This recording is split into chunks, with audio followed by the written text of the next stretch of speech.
কোনো এক সময়ের কথা, একজন জেলের একটা ছোট্ট পুত্র ছিল। সে ভাবল যে আমি আমার বাবার মতোই মাছ ধরব। তখন সে একটা লাঠি নিল, তাতে দড়ি বাঁধল, আর সেই দড়ির মুখে যে কাঁটা বিঁধে থাকে তাতে চারা ঝুলিয়ে জলে ফেললো আর বসে থাকলো। কিছু সময় পরে জলে একটি তরঙ্গ দেখা গেল। ও বুঝতে পারল খুব বড় একটা মাছ ফাঁদে পড়েছে। ও বল প্রয়োগ করলো, সেটা টানার চেষ্টা করলো। মাছও বল প্রয়োগ করলো, আর শেষে যেটা হলো সেই দড়ি ছিঁড়ে গেল আর মাছ বেঁচে পালিয়ে গেল। দেখুন, ও অনেক চেষ্টা করলো কিন্তু অসফল হলো। কখনো অধিক বল প্রয়োগ করলো, আবার কখনো কম বল, কিন্তু কিছুতেই সফল হলো না। ও পঞ্চমবার প্রচেষ্টা করলো, না বেশি বল প্রয়োগ করলো না কম, ততটাই বল প্রয়োগ করলো যতটা পর্যাপ্ত, ঠিক ততটাই বল যতটা বল সেই মাছ প্রয়োগ করলো। আর শেষ পর্যন্ত জীবনে প্রথমবার ও মাছ ধরতে সফল হলো। এবার এই কথার সারমর্ম কি? ভারসাম্য। এটাই হলো জীবনের সবথেকে বড় নিয়ম। আমাদের সবার জীবনে সমস্যা রয়েছে, কখনো মন দিয়ে ভেবে দেখবেন। জীবনে যদি কোনো ক্ষুদ্র সমস্যা বা ছোট সমস্যা থাকে আর সেটা সমাধান করার জন্য আপনি বেশি চেষ্টা করছেন, তাহলে তার দ্বারা সমাধান হয় না, বরং আরো বিপদ বেড়ে যায়। যখন কোনো বড় সমস্যা থাকে আর আপনি কম চেষ্টা করতে থাকেন, তখন সমাধান হয় না, তা চলতেই থাকে। শুধু এটাই হলো ব্যাপার। জীবনের সমস্ত সমস্যার একটা ভারসাম্য বজায় রাখা, যদি এটা আপনি শিখে ফেলতে পারেন, জীবনটা আপনার হাতের মুঠোয় থাকবে। আসুন আমার সাথে ভালোবেসে বলুন, রাধা রাধা। আপনি কখনো কোনো বাজকে নিজের বাসা বানাতে দেখেছেন? এই বাজ যখনই কোনো বাসা বানায় তখন উঁচু গাছের ডালে বা কোনো পর্বতের শিখরে বাসা বানায়, অনেক উচ্চতায়, আর সেখানে তার সন্তানও জন্মগ্রহণ করে। যখন এই সন্তানেরা জন্মায় তখন এই বাজ খুবই ভালোবেসে এবং খুব সাবধানে এদের পালন পোষণ করে। নিজের ঠোঁট দিয়ে তাদের ঠোঁটে খাবার পরিবেশন করে। কিন্তু যেই সেই সন্তানেরা হৃষ্টপুষ্ট হয়ে যায় এবং সেই কথা বাজ নিজে বুঝতে পেরে যায়, সেই বাজ নিজেই সেই বাসা ছিন্ন ভিন্ন করে দেয়। সেই সন্তান যাদের সবেমাত্র ডানা গজিয়েছে, কিভাবে উড়তে হয় তারা জানে না, সেই সন্তানগুলিকে উচ্চতা থেকে ঠেলে দেয়। সেই সন্তান প্রথমে ভয়ভীত হয়ে যায়। তারা সামনে মৃত্যুকে দেখতে পেয়ে ভয়ের কারণে তাদের ডানা ঝাপটাতে থাকে, আর সেই প্রক্রিয়াতেই সেই সন্তানগুলি উড়তে শুরু করে দেয়। এবার এই ঘটনায় আমরা কি শিক্ষা পেতে পারি? এটাই, যদি আপনি মাতা পিতা হন তাহলে নিজের সন্তানকে অবশ্যই স্নেহ করুন, কিন্তু তাদেরকে নিজের আঁচলের তলায় বেঁধে রাখবেন না। যদি আপনি চান আপনার সন্তান জীবনে উন্নতি করুক, তাহলে নিজের মুঠো থেকে তাদের স্বতন্ত্র করে দিন। এই সংসারে সংঘর্ষ করতে দিন। সেই সন্তান নিজেই বুঝতে পারবে যে জন্মের সময় পাওয়া ডানা কি করে ব্যবহার করতে হয়। আর আপনার চোখের সামনে আপনার সন্তান এই আকাশে উড়তে থাকবে। তাহলে আসুন আমার সাথে ভালোবেসে বলুন, রাধা রাধা। কখনো কোনো চাতককে দেখেছেন? একটা চাতক বর্ষার জন্য অপেক্ষা করে। সেই বর্ষার জলে নিজের তৃষ্ণা নিবারণ করে, নয়তো সারা বছর তৃষ্ণার্ত থেকে যায়। ও আকাশের দিকে তাকিয়ে থাকে আর অপেক্ষা করে যে কবে বর্ষা হবে আর কবে আমি আমার তৃষ্ণা নিবারণ করব। সেখানে অন্যদিকে একটি কাক বা একটা পায়রা, এরা কি করে? যেখানে জল পায় পান করে নেয়, যেখানে খাবার পায় খেয়ে নেয়, আত্মীয় স্বজন বন্ধু বান্ধব যাকেই পায় তার সাথে সময় কাটায়, খাবার খায় আর চলে যায়। এবার এদের মধ্যে মিল কোথায় আর পার্থক্য কোথায়? দুজনের কাছেই ডানা রয়েছে, দুজনেই উড়তে পারে। এই আকাশ হলো ওদের, খাবারের দানা ওদের। পার্থক্য হলো তাদের অভিলাষার, পার্থক্য হলো তাদের আকাঙ্ক্ষার, পার্থক্য জীবন যাপনের ধরনের। এবার যত বেশি আকাঙ্ক্ষা থাকবে, যত দামি জীবন যাপন করার ইচ্ছে থাকবে, তত বেশি কষ্ট আপনাকে সহ্য করতে হবে। আবার অন্যদিকে জীবন যত সরল হবে, জীবন যাপন যত সরল হবে, সমস্যা ততটাই কম হবে। তাই সবসময় চেষ্টা করবেন আপনার মানসিকতা এবং আপনার জীবন যেন সরল হয়। ভালোবাসতে থাকুন। যদি কেউ আপনাকে ভালোবাসে, তাকেও আপনি ভালোবাসা ফিরিয়ে দিন। তাদের সাথে কথা বলুন, কিছু তাদের কথা শুনুন, কিছু নিজের কথা বলুন। দেখবেন সকল তাপ উত্তাপ দূর হয়ে গেছে। এটাই তো হলো জীবনের সারমর্ম। তাই প্রেমে থাকুন, ভালোবাসুন, আর ভালোবেসে আমার সাথে বলুন, রাধা রাধা। একবার একজন সাধক ওনার শিষ্যদের একটা কাজ দিলেন। একটা দুর্লভ জড়িবুটি নিয়ে আসতে বললেন। এতটাও কঠিন কাজ সেটা ছিল না, কারণ সকল শিষ্য জানতেন যে এই দুর্লভ জড়িবুটি কোথায় পাওয়া যায়। পর্বতের শিখরে। কঠিন কাজ কোনটা? সেখানে পৌঁছনোর সেই পথ, যা ছিল কাঁটায় জর্জরিত, পাথরে পরিপূর্ণ, যেখানে পিছলে পড়ার আশঙ্কা রয়েছে এবং গভীর ক্ষত পেতে পারে সবাই। এবার বেশ কয়েকজন শিষ্য গেলেন, তার মধ্যে কয়েকজনই সেই জড়িবুটি নিয়ে আসতে পারলেন। কারণটা কি ছিল? কিছু শিষ্যের মনোযোগ ছিল শুধুমাত্র লক্ষ্যের দিকে, অর্থাৎ পর্বতের সেই শিখরে। কিছু শিষ্যের মনোযোগ ছিল পথের এই সংকটগুলির ওপর। কিছুজন নিজের সমস্ত মনোযোগ, সমস্ত শক্তি কেন্দ্রীভূত করলেন শুধুমাত্র লক্ষ্যের দিকে। বাকিরা মনোনিবেশ করলেন এই সংকটের থেকে নিজেকে বাঁচাতে। কিন্তু যাদের মনোযোগ শুধু লক্ষ্যের দিকে ছিল, শুধু তারাই জড়িবুটি নিয়ে আসতে পারলেন। কারণ কি ছিল? একটা সহজ ব্যাপার যা আমাদের বুঝতে হবে। আমরা যদি লক্ষ্যে পৌঁছতে চাই, তাহলে বিপদের সম্মুখীন তো আমাদের হতেই হবে, আর কোনো বিকল্প নেই। যন্ত্রণাও হবে, পায়ে কাঁটাও হয়তো ফুটতে পারে, হয়তো পড়েও যেতে পারেন, হয়তো রক্তপাতও হতে পারে। কিন্তু তার সাথেই সাফল্য অর্জনের যে আনন্দ, সেটাও পাওয়া যায়। সেই জন্য নিজের মনোযোগ সবসময় লক্ষ্যের দিকে রাখুন, পথের সেই বিপদগুলির দিকে নয়। সত্যি কথা বলতে, এই বিপদ এটা কিছুক্ষণের, আজ আছে কাল নাও থাকতে পারে। কিন্তু যদি লক্ষ্যকে প্রাপ্ত করতে পারেন, তাহলে তার আনন্দ আপনার সাথে সারা জীবন রয়ে যাবে। তাহলে লক্ষ্য প্রাপ্ত করুন আর আমার সাথে ভালোবেসে বলুন, রাধা রাধা। আমরা কখন উচিত কাজ করি, কখন অনুচিত কাজ করি, কখন পুণ্য করি আর কখন পাপ করি, কখন ন্যায়ের পথে চলি আবার কখন অন্যায়ের পথে চলি, তা দুজন ব্যক্তি বুঝতে পারেন, পরমাত্মা আর অন্তরাত্মা। এবার প্রত্যেক মুহূর্তে কি হয় পরমাত্মা সবই জানেন, তার কাছে কিছুই গোপন নয়। কিন্তু প্রত্যেক মুহূর্তে আপনার কি করা উচিত, সেটা উনি এসে আপনাকে বলতে পারবেন না। সেই জন্য আমাদের ভেতরে অন্তরাত্মা আছে, আমাদেরই চেতনার একটি অংশ।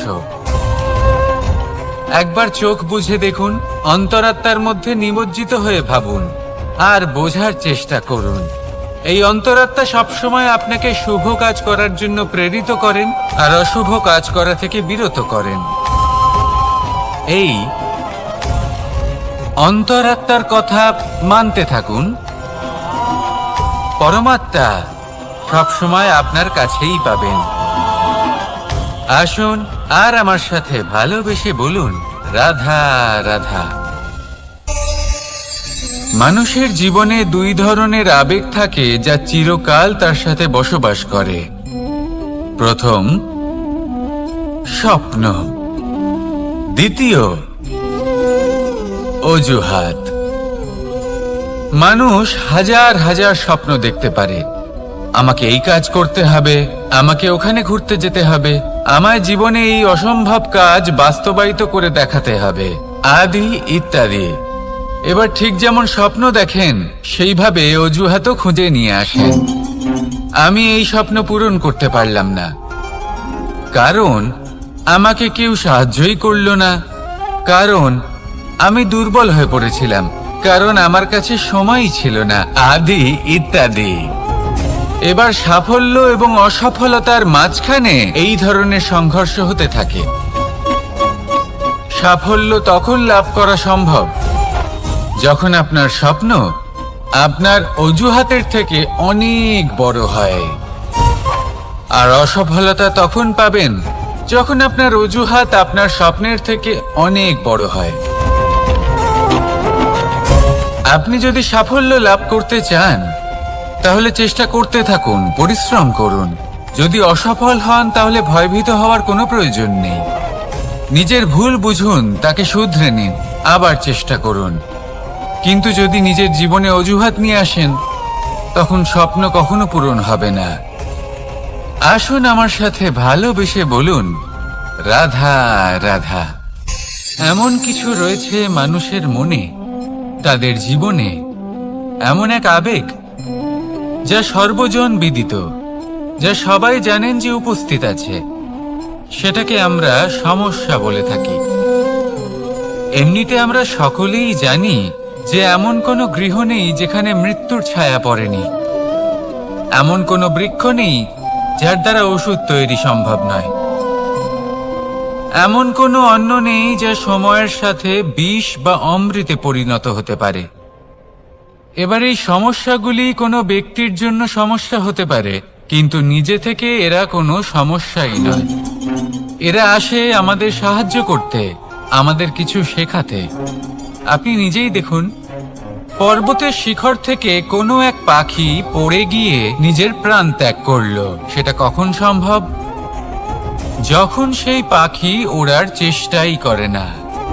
তখন যখন কোনো ব্যক্তি জলে পড়ে যান এবং ডুবে গিয়ে নিজের প্রাণ হারান, এর সম্ভাবনা কখন বেশি থাকে? যখন সেই ব্যক্তি সাঁতার কাটার চেষ্টাই করেন না। তখন এই সমস্যা প্রত্যেকের জীবনে থাকবেই, কিন্তু এটা মনে রাখা প্রয়োজনীয় যে কোনো সমস্যা পরিস্থিতির কারণে সমস্যা হয়ে ওঠে না। এই পরিস্থিতি যখন আমাদের সামনে আসে আমাদের তা কঠিন মনে হয়, আমরা নতমস্তক হয়ে পড়ি, ভয়ভীত হয়ে পড়ি, তার সম্মুখীন হতে পারি না। তখন তা সমস্যার রূপ নেয়। দৃঢ় হয়ে দাঁড়িয়ে থাকুন সাহসের সাথে, এই পরিস্থিতিগুলির সম্মুখীন হন। দেখবেন সমস্যা কখন সাফল্যে পরিণত হবে আপনি জানতেই পারবেন না। আসুন আমার সাথে ভালোবেসে বলুন, রাধা রাধা। সময় যা সবকিছুকে সমান করে দিতে পারে, যা সব থেকে বেশি শক্তিশালী, সব থেকে বড় সম্পত্তি, সব থেকে বড় শিক্ষক এবং সব থেকে বড় সুযোগ। এই সময় যখন ভালো যায় তখন তা আপনাকে আমিত্বে মত্ত করে তোলে, অহংকারে নিমজ্জিত করে দেয়। আর যখন খারাপ হয় তখন দুঃখের সাগরে নিজের প্রতি ঘৃণাবোধে নিমজ্জিত করে। তাই এই সময় যা এত শক্তিশালী এক সম্পত্তি, এত মহান একটি ধন, তাকে এমনি এমনি নষ্ট হতে দেবেন না। এই সময়ের সাথে কি করবেন, কিভাবে করবেন তা ভাবতে গিয়ে এবং করতে গিয়ে সময় নষ্ট করবেন না। যদি আপনি এই সময় নষ্ট করেন তাহলে সময়ও নিশ্চিত করবে যে আপনার সাথে কি করা উচিত। তাই সময়ের সদ্ব্যবহার করুন আর আমার সাথে ভালোবেসে বলুন, রাধা রাধা। আমরা সকলে শক্তি অনুভব করতে চাই।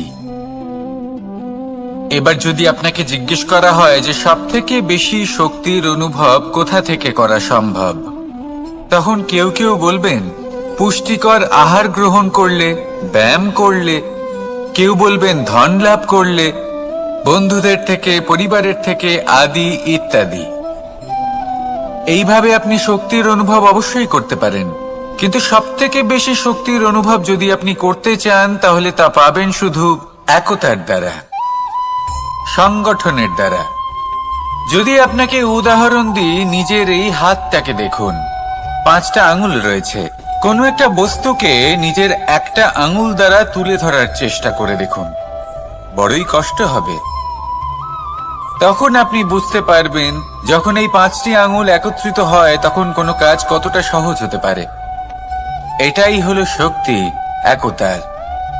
সব থেকে ভালো উদাহরণ যদি আপনাকে দিই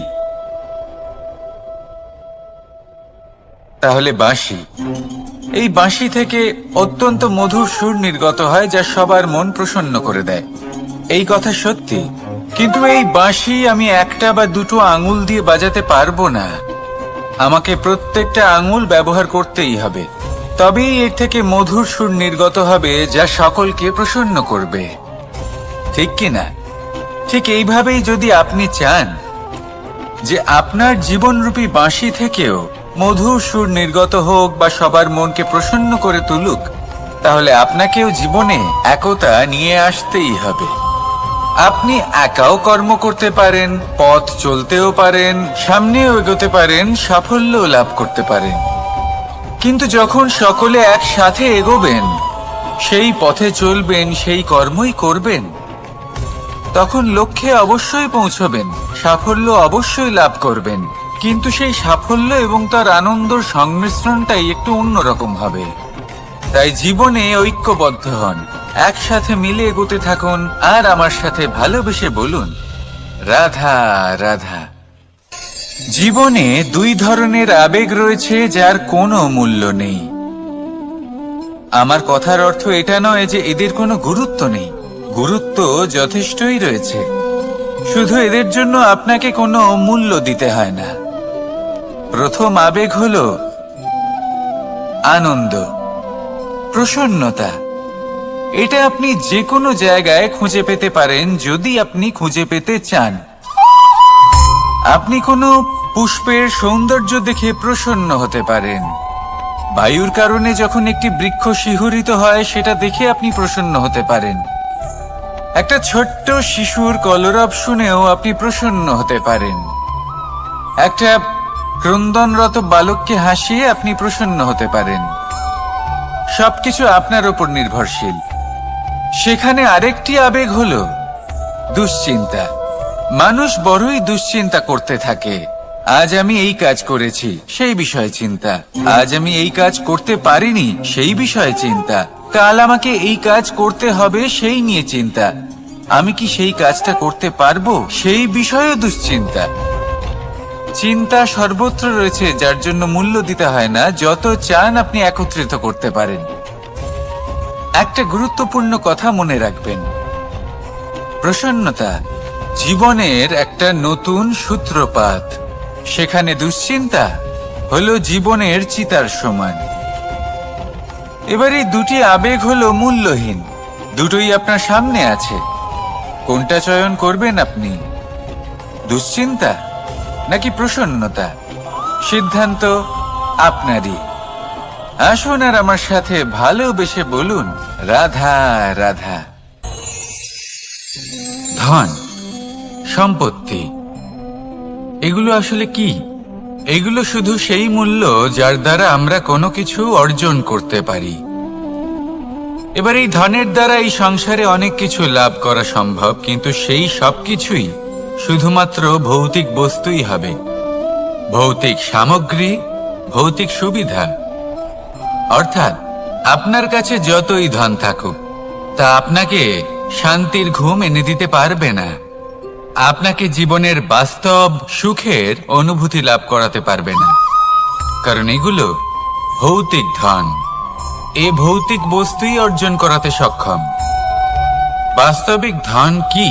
যদি এই প্রশ্ন আপনার মনে আসে, তাহলে তার উত্তর আমি আপনাকে দেব একটা উদাহরণের মাধ্যমে। কখনো আপনি শুনে থাকবেন যে একজন পিতা আজীবন অনিষ্ট করেন, অনর্থ করেন, খারাপ কাজ করেন শুধু ধন অর্জনের জন্য। তিনি ভাবেন যে আমি ধন অর্জন করব আর নিজের সন্তানকে একটা উজ্জ্বল ভবিষ্যৎ প্রদান করব, একটা সুখ স্বাচ্ছন্দ্যময় জীবন দান করব। এবার সন্তান যখন জন্ম লাভ করে তখন সে ভাগ্যের জোরে সেই ধন ভোগ করে। যেরকম সে পায় সেরকমই তার ব্যবহার সে করে।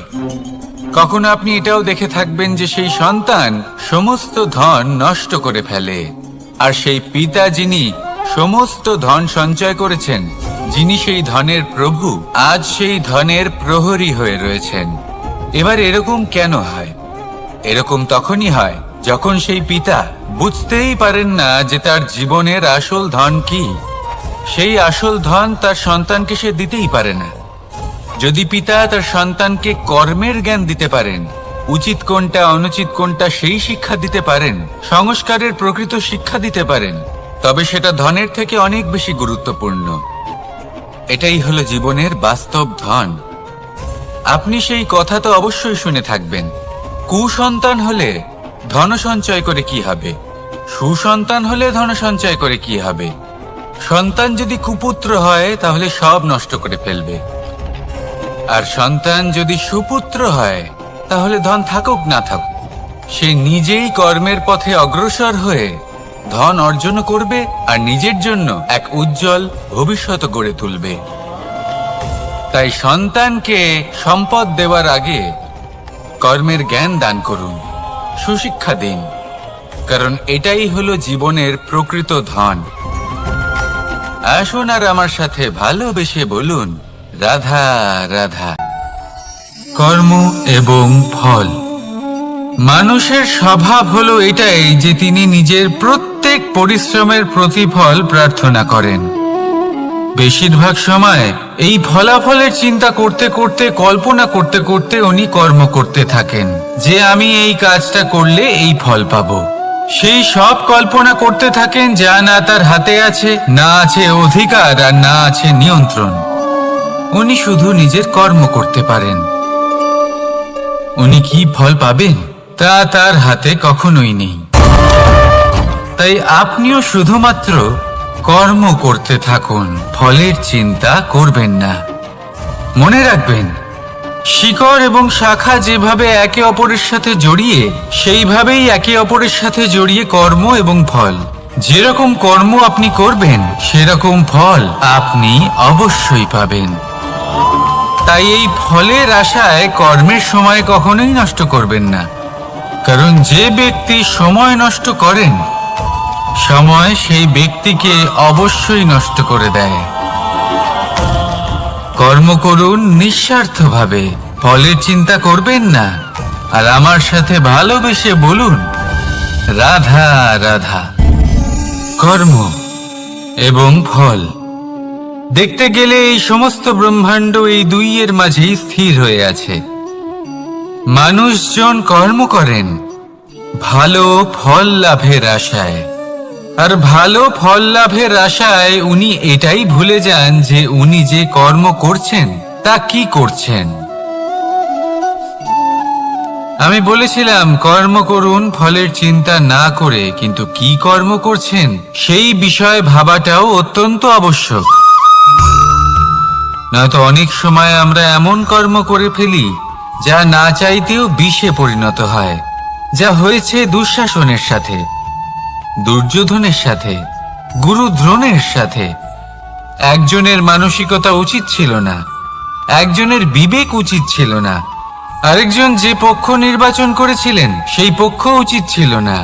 আর যা কিছু ওনাদের সাথে হলো, আপনার, আমার, আমাদের সকলের সাথে তা হতে পারে। আমি বলেছিলাম কর্ম করুন, ফলের চিন্তা করবেন না, কিন্তু এই কর্মের বিষয়ে বিচার করে দেখাটাও ততটাই আবশ্যক। দেখুন, কর্ম করার উচিত প্রক্রিয়া ফলের চিন্তা না করা, কিন্তু যদি আপনার কর্ম শুভ হয় তাহলে তার ফলও নিয়তি আপনাকেই দেবে। সর্বদা কর্ম করার সময় এটা ভাবুন যে আপনার এই কর্ম এই সংসারকে, এই সমাজকে, আপনার পরিবারকে, আপনার আশেপাশের মানুষজনকে কোন দিশায় নিয়ে যাবে। যদি এটা সবার জন্য মঙ্গলময় হয় তাহলে কর্ম করতে থাকুন। আর হ্যাঁ, নিশ্চিত রূপে ফলের চিন্তা করবেন না। আসুন আমার সাথে ভালোবেসে বলুন, রাধা রাধা। বটবৃক্ষের বীজ সর্ষের দানার থেকেও ছোট হয়, কিন্তু যখন তা নিজের রূপ ধারণ করে তখন তা বিশাল বৃক্ষের আকার ধারণ করে, যা সহস্র বছর ধরে বেঁচে থাকে, ছায়া প্রদান করে, পাখিদের আশ্রয় প্রদান করে, আর দেয় পথচারীদের বিশ্রাম করার স্থান। কেন?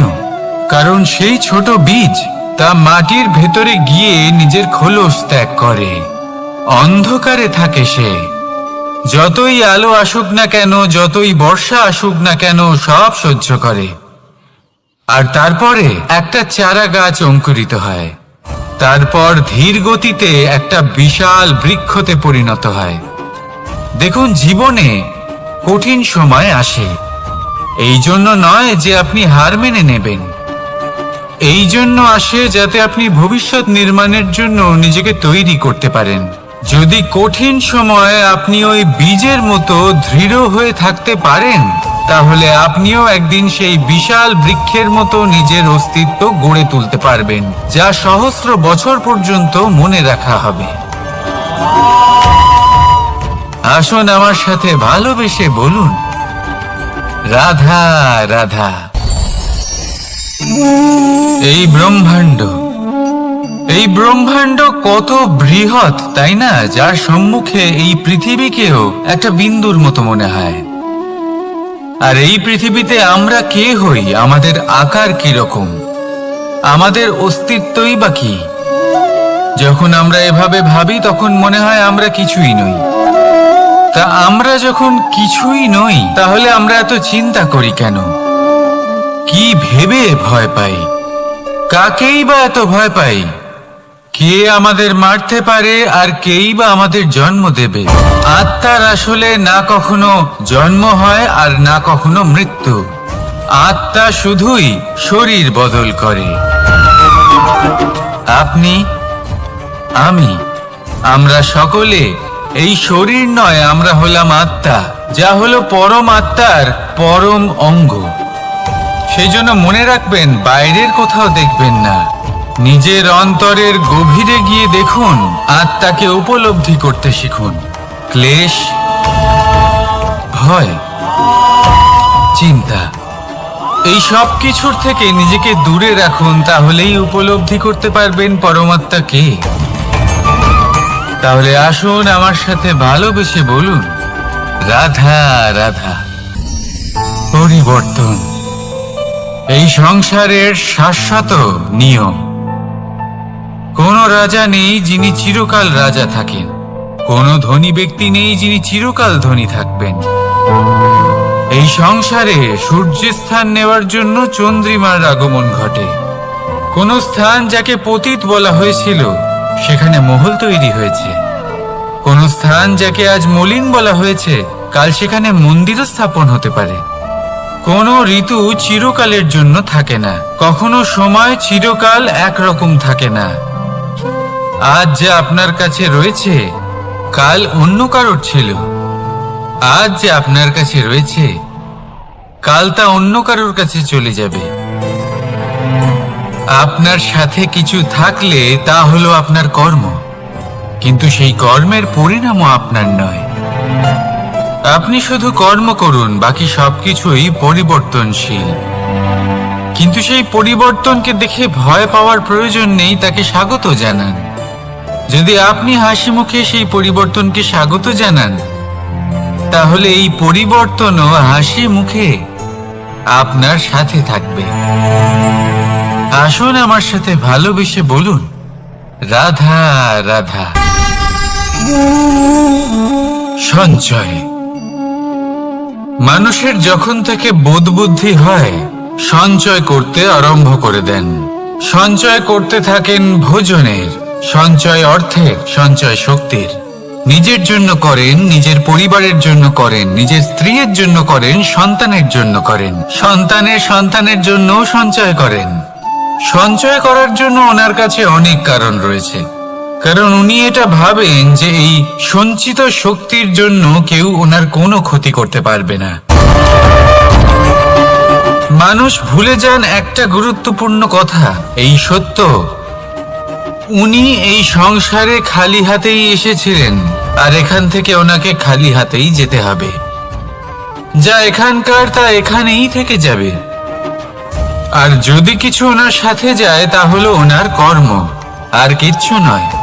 তাই যদি কিছু অর্জন করতে চান তাহলে শুভ কর্ম অর্জন করুন, আত্মশক্তি অর্জন করুন, কারণ পরলোকে এটাই হবে আপনার সম্পত্তি।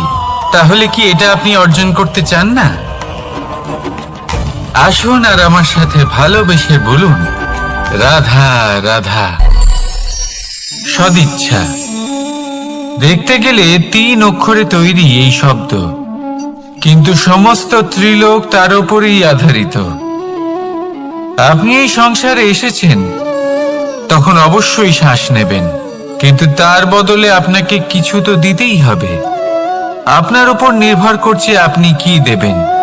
কি দেবেন এই সংসারকে, এই সমাজকে, নিজের পরিবারকে, আর তার বদলে কি নেবেন? যশ নাকি অপযশ? দেখুন, এক ছিল রাবণ, যে কিনা সমুদ্র পার করল সীতাকে অপহরণ করার জন্য, আর এক ছিলেন রামচন্দ্র, যিনি সমুদ্র পার করেছিলেন, সেতু বানিয়ে গিয়েছিলেন সীতাকে ফিরিয়ে নিয়ে আসার জন্য। দুজনেই সমুদ্র পার করেছিলেন, শুধু পার্থক্য ছিল সদিচ্ছাকে বোঝার, লক্ষ্যের। অনেক মানুষের যাত্রা একরকম হতেই পারে, কিন্তু আনন্দ তখনই লাভ করবেন যখন লক্ষ্য শুভ হবে, মহান হবে। এই লক্ষ্য দিয়ে এই সংসারের কল্যাণ হবে এবং মানুষের সম্মান হবে।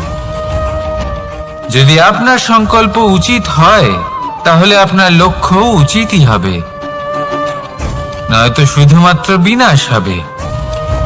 আর উচিত এটাই হবে যে বিনাশের হাত থেকে যেন নিজেকে বাঁচানো যায়, কি বলেন? তাই জীবনে যে লক্ষ্য স্থির করছেন, মনে রাখবেন তা যেন শুভ লক্ষ্য হয়। যদি এরকম হয় তাহলে আপনার যাত্রা, আপনার জীবন দুটোই শুভময় হবে। আসুন আর আমার সাথে ভালোবেসে বলুন, রাধা রাধা। সুরক্ষা। এই সুরক্ষা আসলে কি? এটা কি কোনো কবচ নাকি কোনো সীমা? এই সুরক্ষা আসলে অন্য কিছু। আমাদের মাতা পিতা, আমাদের প্রিয়জন, আমাদের বন্ধু, এই সমাজ, আমাদের শুভাকাঙ্ক্ষী, আমাদের আত্মীয়, এনারা সবাই আমাদের জীবনে কোনো না কোনো ভাবে সুরক্ষা দিয়ে থাকেন, একটা কবচ দিয়ে থাকেন কোনো না কোনো রূপে। কিন্তু দেখতে গেলে আমাদের পরাক্রমের পথে, আমাদের বীরত্বের পথে, আমাদের সাহসের পথে এই সুরক্ষাই সব থেকে বড় বাধা হয়ে দাঁড়ায়। একবার ভেবে দেখুন, যদি আপনি কোনো সুরক্ষাই না পান, বা যদি আপনি এই সুরক্ষা ভেঙে বাইরে আসতে পারেন, তাহলে আপনার বীরত্ব চরম সীমায় পৌঁছে যায়। কেন? কারণ তখন আপনি জানেন যে এই সংসারের সম্মুখীন আমাদের নিজেদেরই হতে হবে। আপনি বুঝে যান যে শত্রুর সম্মুখীন এবার নিজের বলের দ্বারা, নিজের পরাক্রমের দ্বারা, নিজের সাহসের দ্বারা করতে হবে। আর তখন আমাদের মনের মধ্যে এই শক্তি জাগ্রত হয়। এই শক্তি অন্তরেই বসবাস করে, শুধু এটা চিনে নিতে হবে, একে জাগ্রত করতে হবে। আর এটা সুরক্ষা ভেঙে যাওয়ার পরেই সম্ভব হয়। আর যারা নিজের শক্তি সম্পর্কে জানেন, যিনি নিজেই জানেন তিনি কতটা শক্তিশালী, তিনি নিজেই নিজের সুরক্ষা কবচ চিরকালের মতো ভেঙে ফেলে দেন, ঠিক কর্ণের মতো। আর তারপরে দেখুন, আপনার পরাজয় হোক বা বিজয়ী হোক না কেন, সেটাই অনেক বড় হয়, সেটাই প্রশস্ত হয়ে থাকে। সেই জন্য ত্যাগ করুন নিজের ভয়কে, নিজের আশেপাশের এই সুরক্ষা চক্রকে ভেঙে ফেলুন, আর সম্মুখীন হন এই সংসারের নিজের শত্রুর সম্মুখীন হন। পরাক্রমের এই অঙ্কুর, তা অঙ্কুরিত হওয়ার জন্য বীজের উপরের এই কবচ এটা ভেঙে যাওয়া অতি আবশ্যক। আসুন আমার সাথে ভালোবেসে বলুন, রাধা রাধা।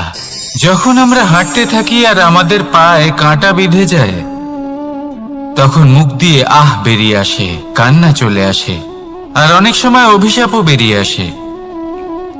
কিন্তু আমরা কি কখনো এটা এইভাবে দেখেছি, এইভাবে ভেবেছি যে আমরা যে পথে চলেছি সেই পথে কাঁটা বিঁধেছে, নাকি আমরা সেই পথ নির্বাচন করেছি যাতে শুধুই কাঁটা রয়েছে?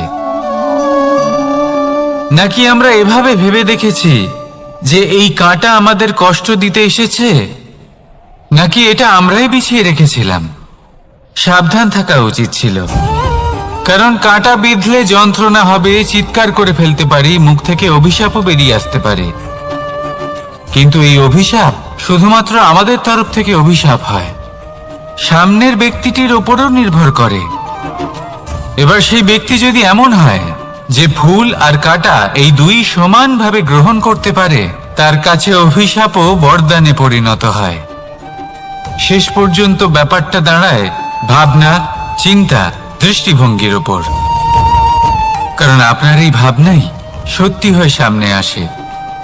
সেই জন্য এই ভাবনা, চিন্তা, মানসিকতাকে গুরুত্ব সহকারে দেখবেন। এই বিবেচনা নিয়ে বিবেচনা করতে শিখুন। আমার কথার অর্থ হলো যে জীবনে যখন এরকম কিছু একটা ঘটবে, তখন ভেবে দেখুন যে এরকম কেন হলো।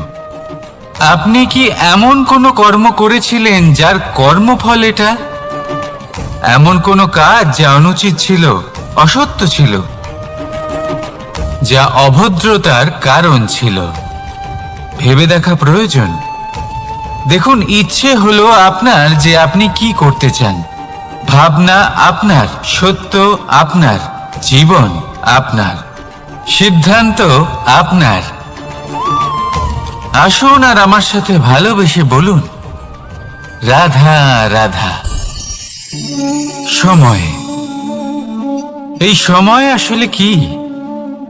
এই সময় একটা সরল রেখা তো কখনোই নয়। সময় হলো একটা চক্র, যেখানে এর আদি সেখানেই হলো এর অন্ত, আর যেখানে তা শেষ হয় সেখান থেকেই তার শুরু হয়। এই সময় একটা অত্যন্ত বিচিত্র চিন্তা, বিচিত্র ভাবনা, একটা বিচিত্র বস্তু যা কেউ বুঝতে পারেন না। এই সময়ের লীলা, এর কোনো প্রমাণ নেই, কোনো জ্ঞান নেই, কোনো পরিমাপ নেই। শুধু এটুকু আমরা জানতে পারি, যেখানে শেষ হবে সেখান থেকে একটা নতুন সূচনাও হবে। যা আজ আপনার কাছে আছে, কাল অন্য কারোর কাছে যাবে, তারপরে তার কাছ থেকেও অন্য কারোর কাছে যাবে, তারপরে তার থেকেও ছিনিয়ে নেওয়া হবে। এই নিয়তির একজনের কাছ থেকে অন্যজনের কাছে আদান প্রদানের এই সময় হলো আপনার সময়। এই সময়ের সদ্ব্যবহার করুন, এই সময়কে বাঁচুন। আপনাকে শুধু এটাই সুনিশ্চিত করতে হবে যে আপনি কোন পক্ষে আছেন। আর সত্যি বলতে কি, আপনার জীবনের পরিণাম নির্ভর করে আপনার নির্বাচনের ওপর। আপনি কোন পক্ষ নির্বাচন করছেন? তাহলে মনে রাখবেন, জীবনে সেই পক্ষই নির্বাচন করবেন যা চয়ন করার পরে আপনি সুখ অনুভব করবেন, আপনি সন্তোষ লাভ করবেন, প্রসন্নতা লাভ করবেন। আর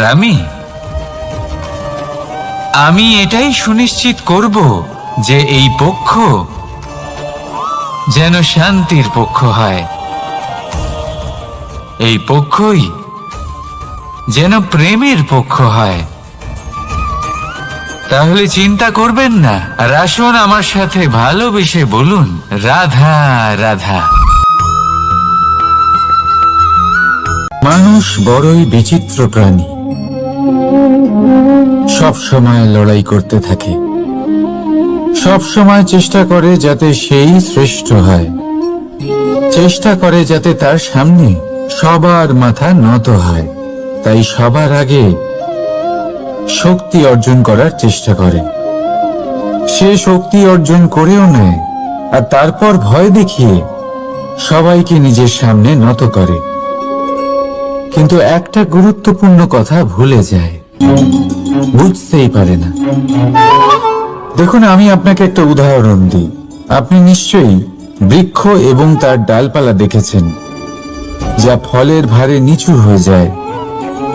ফল পড়ে গেলে আবার সে উঠে যায়, তারপর আরো একটা ফল হয়, সেটাও পড়ে গেলে আবার উঠে যায়, সর্বদা নত থাকে না। কখনো হাঁটতে গিয়ে আপনি নিশ্চয়ই দেখে থাকবেন যে আপনার পা কোনো ফুলের ওপরে পড়লে তা নত হয়ে যায়, কিন্তু যেই আপনি পা সরাবেন সেই ফুল আবার উঠে দাঁড়ায়। একটা অত্যন্ত গুরুত্বপূর্ণ কথা মনে রাখবেন, যে শির ভয়ভীত হয়ে আপনার সামনে নত হয়, সেই শিরই বিরোধিতা করতে সবার আগে দাঁড়াবে। আপনি জিতে নিন, সবাইকে জিতে নিন, কিন্তু ক্ষমতার দ্বারা নয়। তাদের জিতুন প্রেমের সাহায্যে। রাধা রাধা। ঈশ্বর লতা পাতাকে দাঁড়িয়ে থাকার শক্তি দেননি, ঈশ্বর এই শক্তি দিয়েছেন বৃক্ষকে। এই লতা পাতা বৃক্ষের সাহায্যে দাঁড়িয়ে থাকে, তাতেই বিকশিত হয়। এবার এই লতা পাতা দুই ধরনের হয়। প্রথম সে যে এই বৃক্ষতে বিকশিত হয়, ফুল ফুটিয়ে তোলে, নিজেকেও সুন্দর বানায়, বৃক্ষকেও সুন্দর বানিয়ে তোলে। দ্বিতীয় সে যে বৃক্ষকে পুরোপুরি শুকিয়ে দেয়, তার প্রাণ শক্তি তার থেকে কেড়ে নেয়, আর শেষে নিজেও ধ্বংস হয়ে যায়। তাই মনে রাখবেন, যে ব্যক্তি সব সময় আপনার সাথে থাকে, সব সময় আপনার সম্বল হয়ে থাকে, সব সময় সে আপনাকে সাহায্য করে, আর যদি আপনি তার সাথে ছলনা করেন, আপনার অন্ত নিশ্চিত। এরকম কখনো করবেন না।